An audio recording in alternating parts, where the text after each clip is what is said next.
Another local man wasn't behind the wheel, but the outcome was nothing less than a tragedy. He was a passenger in a car where the driver was drunk and nearly killed him. News Channel 5's Deborah Lee is live on 5. Deb, this powerful story could save some lives. Yes, he hopes it will, and his message is especially important on a holiday like this when there are so many impaired drivers out on the road. It's a sobering story that has kept Paul Murphy from taking a drink for 30 years.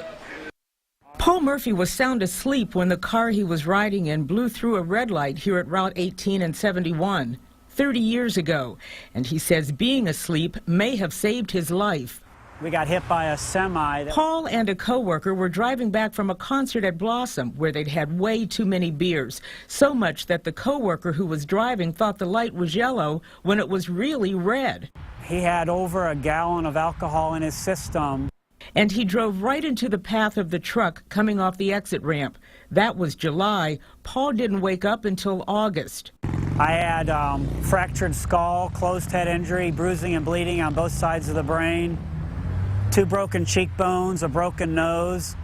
My cognitive thinking dropped from a freshman in college down to a 3rd or 4th grader in elementary school. Paul spent 213 days at a rehab center near Pittsburgh. Today, 30 years later, he still can't taste his food, and the only thing he can smell is cigarette smoke.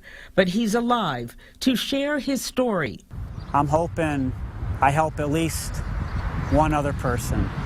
It hurts when I hear people talk about wanting to go out and consume alcohol freely and just to do it.